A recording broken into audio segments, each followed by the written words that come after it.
আমরাই বিশ্বকাপ মানি না, এটা সাজানো নাটক। মেসি ভাইয়ের হাতে কাপ তুলে দেওয়ার জন্য ফিফাই নাটক সাজাইছে। না জসাব, সব মিছা কথা।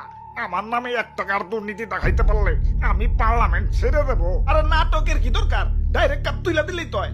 হুইতাই অন্য দলের হেনস্থা করে। আরে নেইমার, তোরা বাদ পড়ছস পড়ছস, বাড়ি যায় গা ঢাকা দে। তোরা আমগো পিছে লাগছস কেন? বাদ পড়ছি তো বৈষম্যের কারণে।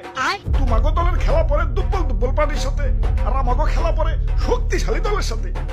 বৈষম্য বিরোধী আন্দোলন করি নাই, এই নাই তো ভাগ্য। এই টাকলাই দুর্নীতি শুরু করছে। আমার টাকলা কইলি কেন? এই অর্ডার অর্ডার, এত চিল্লা চিল্লি কালা। এটা কি জসকোট না হাট বাজারের চার দোকান? একবারে গণহারে কিন্তু জেলে ঢুকামো সব তৈরি। জেলে ঢুকাইলে তো সবাই টাকলারে ঢুকাম। অবজেকশন মাই রড, আমার মক্কেল সম্পূর্ণ নির্দোষ। 2 টাকলা একখানে হয়েছে।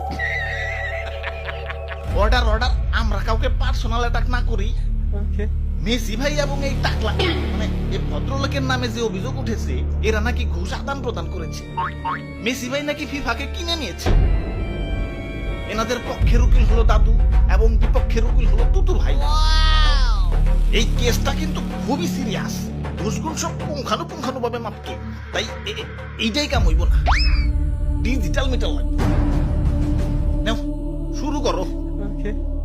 ওরে বাপুরে, আমার মক্কেলের বিরুদ্ধে যে অভিযোগ উঠেছে, ইয়া সেটা সম্পূর্ণ মিথ্যা। একবার কি চিন্তা করছেন তো সাহেব, ইয়া ফিফাকে কিনে নিবে?